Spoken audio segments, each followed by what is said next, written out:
The shocking truth about who really invented football. You've watched it. You've screamed at your screen because of it. You've maybe even cried over it. Football is played by over 250 million people across more than 200 countries. The most watched, most loved, most argued about sport on earth. And yet almost everything you think you know about who invented it is wrong. Most people say England. Some say Greece. Others point to China. Here's the wild part. They're all kind of right and all kind of wrong at the same time. Let's rewind. Not to 1863, much further back. Ancient China, 200 BCE. Han Dynasty soldiers kicking a leather ball stuffed with feathers into a net between two bamboo poles. This game was called Kuju, literally kickball. Not a pastime, military training. FIFA, the actual governing body of modern football, officially recognized Kuju in 2004 as the earliest form of football with rules. FIFA itself acknowledged football did not begin in England. But here's where it gets stranger. At almost the same time, the ancient Greeks were playing episkiros, two teams, one ball, force the other team back over their boundary line, hands and feet allowed, chaotic, violent, wildly popular. The Romans took it, renamed it harpastum, made it more brutal, and spread it across their empire, including to a cold, rainy island you might know as Britain.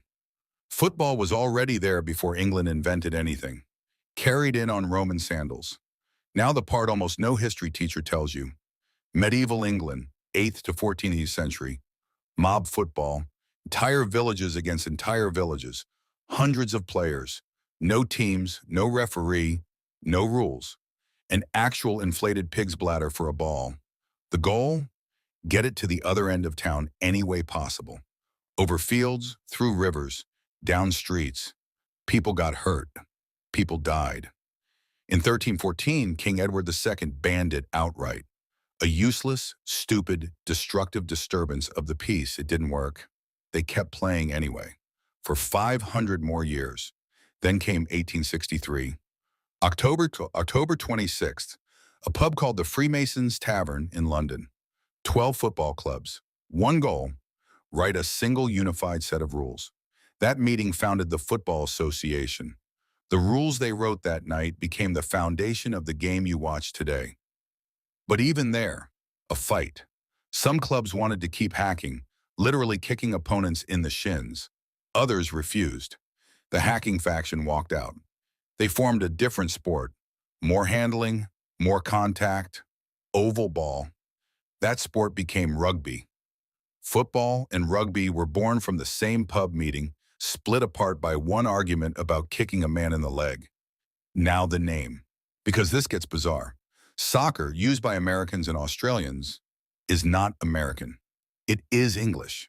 Victorian England gave sports nicknames by adding "r" to shortened names. Rugby football became rugger. Association football became association, then soccer. The English invented the word, used it for decades, then stopped liking it and blamed Americans. Dr. Stefan Szymanski at the University of Michigan traced this in 2014. Soccer was common in England until the 1980s.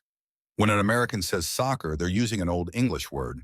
When the English complain about it, they're complaining about themselves. British sailors and merchants carried football worldwide through the 1800s.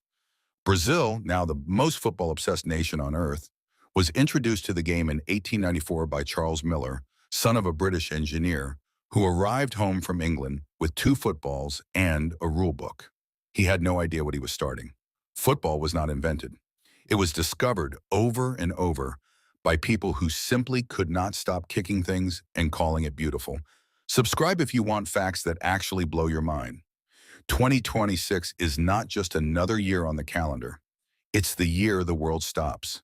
It's the year stadiums roar. 48 nations, 1 trophy, 1 immortal moment. North America becomes the heart of football this summer. Canada, Mexico, the USA, 16 host cities, 3 countries, 1 continent, 0 excuses. Which team are you supporting? Brazil, Germany, England, Argentina, or an underdog? Morocco, Japan, Senegal. Ready to shock the world? Drop your country's flag in the comments, rep your colors, defend your pride. Because in 2026, silence is not an option. FIFA World Cup 226, 48 nations, one trophy, billions of hearts. See you on the pitch.